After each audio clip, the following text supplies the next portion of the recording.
16 फरवरी 2026 से लेकर 24 फरवरी 2026 तक शनि और नेपट्यून का एग्जैक्ट कंजंक्शन होने जा रहा है मीन राशि में। यानी दोनों ही ग्रह एक ही डिग्री पर होंगे। इस कंजंक्शन का पीक पॉइंट 20 फरवरी 2026 को होगा। मीन राशि जल तत्व की राशि होती है और नेपट्यून को वरुण कहा जाता है, यानी जल तत्व। यानी जल तत्व में कुछ बहुत बड़ा घटित होने वाला है। खास तौर से देश और दुनिया का जो वेस्ट डायरेक्शन है, पश्चिम दिशा है, वहां पर जल तत्व से जुड़ी हुई समस्याएं ज्यादा हो सकती है। वहां पर जल तत्व के जरिए अटैक्स भी प्लान किए जा सकते हैं। इसीलिए वहां पर सिक्योरिटी बहुत ही ज्यादा टाइट रखनी होगी। शनिदेव रियलिटी को दर्शाते हैं, वही नेपट्यून इल्यूजन्स को दर्शाता है।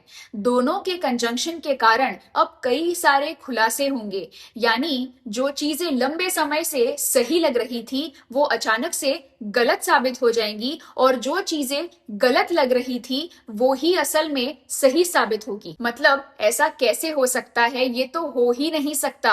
अब आपको इसके प्रूफ भी मिलेंगे, इसके प्रमाण के चलते वो सही साबित हो जाएगा।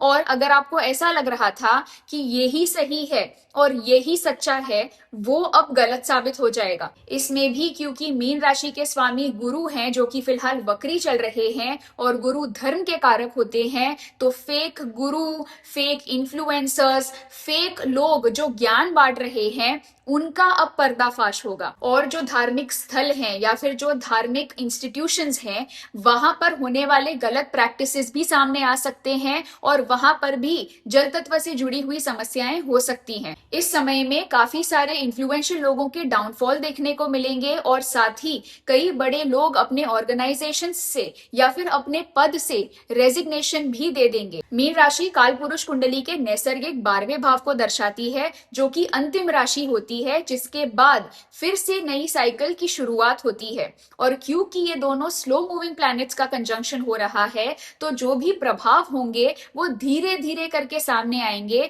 जिसको लगभग 1 से 2 साल का समय भी लग सकता है।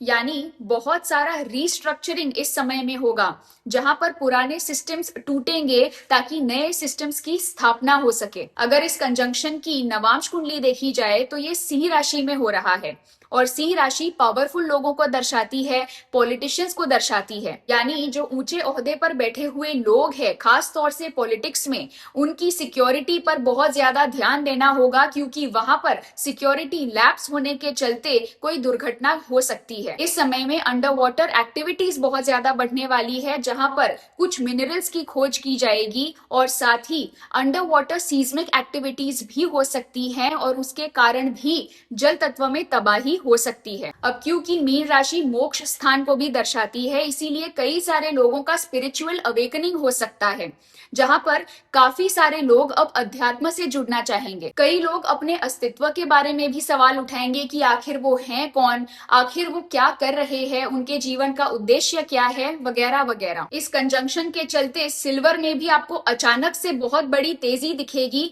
और फिर ये इल्यूजन टूटेगा और फिर एकदम से करेक्शन देखने को मिलेगा। इसीलिए सावधान रहिएगा। ये कंजंक्शन बहुत ही ज्यादा रेयर और बहुत ही ज्यादा इंपॉर्टेंट है आने वाले समय के लिए। ये कंजंक्शन पिछली बार जब हुआ था तब लगभग 1700s में कभी हुआ होगा वैदिक ज्योतिष के हिसाब से। स्लो मूविंग प्लैनेट्स धीरे धीरे धीरे करके सब कुछ बदल देते हैं, हमारी पूरी जीवन शैली को बदल के रख देते हैं। मैंने आपको नए वर्ल्ड ऑर्डर के बारे में भी बताया है वीडियो में, उसकी लिंक आपको नीचे डिस्क्रिप्शन बॉक्स में मिल जाएगी, उसे जाकर के अवश्य देखिएगा। ये कंजंक्शन बहुत ही बड़ा परिवर्तन लाने जा रहा है, तो तैयार रहिएगा। उम्मीद करती हूँ इस वीडियो द्वारा आपको अच्छी खासी जानकारी प्राप्त हुई होगी। मिलती हूँ आपसे अगले वीडियो में, तब तक अपना ख्याल रखिए और मुस्कुराते रहिए। बड़ों को आदर, छोटों को प्यार। वीडियो देखने के लिए बहुत बहुत आभार।